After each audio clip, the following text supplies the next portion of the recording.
Hi, Todd Pouliot, Gateway Financial. Feel free to visit us at mygatewaymoney.com. Today, I'd like to have a conversation about a flow chart. Should I consider a trust? And I have some very quick snap answers about trust, but I'd like to go through the flow chart with you as well. And I think that this relates to a couple other flow charts that we have about creating an estate plan and common estate plan elements. But trust can be very complex and they feel overwhelming. Trying to determine if a trust fits into your financial plan is usually one of the first questions that we get. So that's why we have this considering a trust flow chart that helps us deal with our clients and whether or not a trust may align with goals and circumstances. This simplifies decision-making process into a few essential questions. It offers clarity and common estate planning objectives like avoiding probate, minimizing estate taxes, planning for minor children, and unique family dynamics. It's just a starting point, just to identify whether a trust could be beneficial or not. But as always, we want you to deal with the true legal professionals, such as estate attorneys, when deciding factors. This is just kind of a get off flowchart to help you. The key issues that we would like to address with this flowchart is whether a client's goals can be met with simpler strategies like beneficiary designation and asset titling. We want to talk about privacy concerns and probate avoidance that makes a revocable living trust designation consideration. And we want to talk about special needs trust. That seems to be quite often nowadays, much more than it did merely a decade ago. And also whether an irrevocable trust could help clients reduce estate taxes with larger estates or ensure proper transfer of assets in unique family situations. So, as I always do, I'm going to pull up my screen here and share it with you, and I'm going to show you the chart. And I'll put it in a little bit of a presentation mode for you so you can see this. So this has just been updated, and we wanted to be very, very cognizant of, not making this too complex. But is one of your estate planning goals to keep your affairs private, prevent contestation, or to help your beneficiaries avoid the cost and potentially lengthy process of probate? I'm speaking from experience here after losing my father. You need to make sure that things have a very distinct way to go, how to help your beneficiaries. Again, choosing who is going to manage your estate after you're gone is a really important question. I think a lot of people get wrong, but it definitely needs to be a primary focus on who that individual is going to be.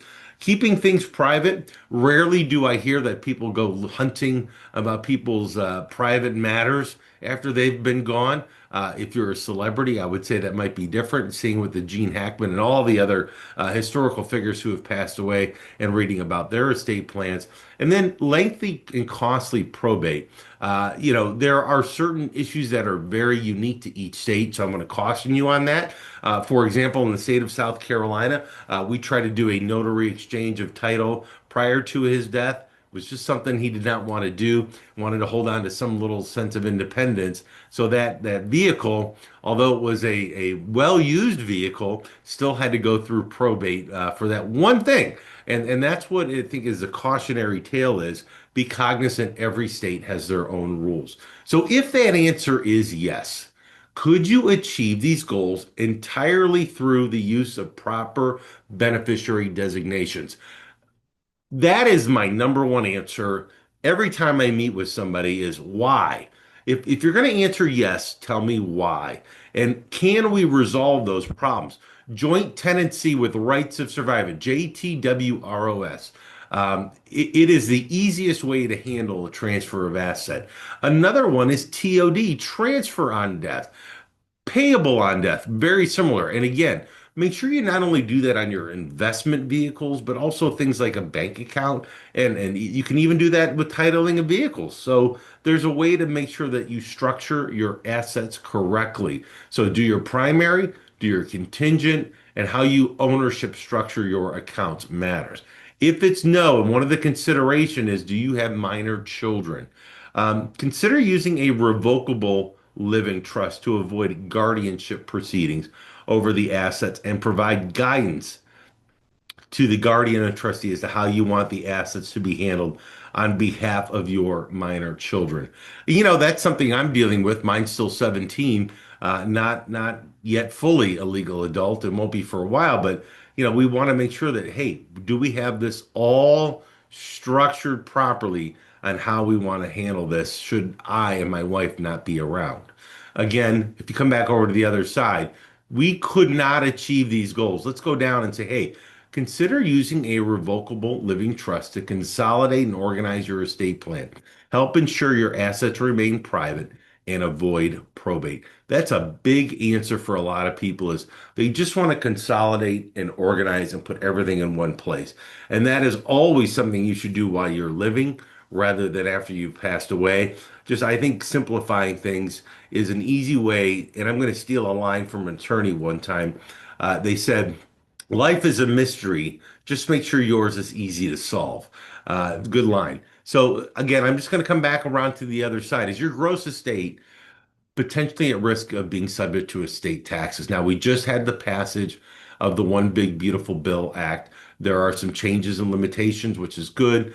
Most clients are not near that big estate planning number. But yes, let's assume, consider exploring irrevocable trust provisions and remove assets and the future appreciation from their value. So we want to look at your taxable estate.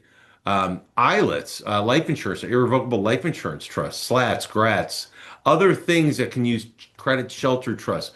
There are avenues to save you money. And if taxes are not an issue, do you have a dependent with special needs? This is what we're again seeing quite often. Consider using a special needs trust to continue providing financial aid to your child without disrupting their eligibility for government benefits. So again, Medicaid and Social Security, disability insurance. Also, ABLE accounts. Make sure you are really interested in the ABLE, ABLE, sometimes referred to as stable accounts. Those are also a good way to help special needs children. One of the things that is not really mentioned here, but let's say no and come over here. Do any of your beneficiaries struggle with serious financial issues, irresponsibility, spending problems, gambling addiction, or financial illiteracy?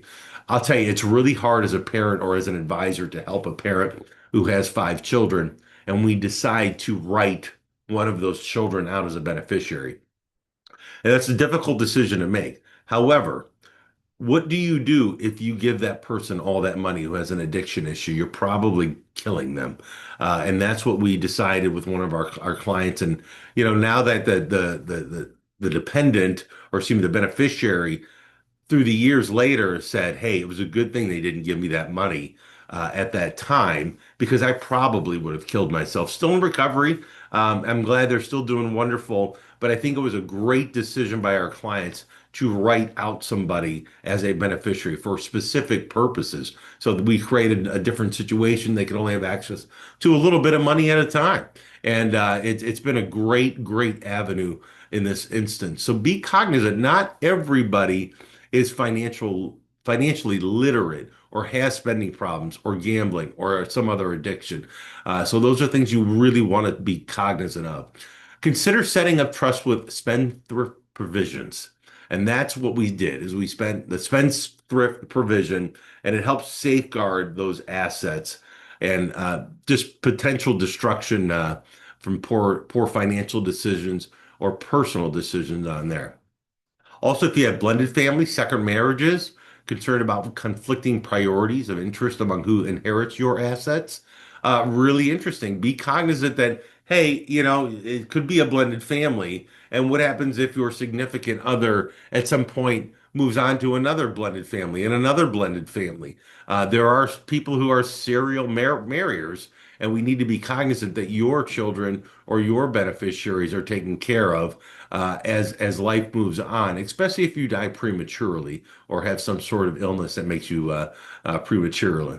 Consider using an AB trust. It splits a trust. It's a really nice way. So the Q-tip, it's a wonderful way to consider how am I going to handle this moving forward. still have control which beneficiaries ultimately inherit your assets. That's the big one. You, after death, have control which beneficiaries inherit your assets. Be mindful, revocable and irrevocable trusts need to be funded and maintained while alive. I have a lot of clients that come to us and they say, I've got this trust and this, and I say, no, you don't. You have a piece of paper, but it's not ever been funded. You've never transferred assets into the trust. So the trust on paper exists, but there's no assets there. So ensure that that's done to achieve your desired incomes. I see a lot of wonderful legal work done and zero financial planning. Remember, the lawyers are doing what they do. The financial quote unquote advisor is doing what they do. And if they don't work together, there's a big disconnect. Where if you have a qualified professional financial planner that will work in conjunction with your attorney, that helps make sure things are funded properly. And if you prefer not to fund and maintain a trust while alive, you could consider using a testamentary trust. So it's created via your will upon your death. Be mindful that a testamentary trust do go through probate, and not all types of trusts can be formed as a testamentary trust. That's again, I don't want to get into a whole nother hour talking about those issues that will come around, but I think this is a good way to start and to start talking about, do I need a trust? First of all, do you have enough assets to need a trust? Most people say, well, I don't want to go to probate. Probate's not such a bad thing. It's not, I don't know why it's gotten such a dirty word. But again, if you're a multi millionaire, yes, probate might be something that somebody might look up because you were a famous person. But for the general person, they usually don't look up into probate. I know lawyers who have access to that said they've never even looked at other people's probates. But here we are, just a very easy, simple flow chart. Should I consider a trust? And again, I will caution you, the number one thing in that first box I stopped on, could you achieve those goals entirely through a proper beneficiary designations and ownership designations, so the ownership structure. Thank you so much. Please hit that thumbs up, the like button, all the great things to help us keep this going. Gateway Financial, mygatewaymoney.com. Look forward to hearing from you. Have a wonderful day and be well.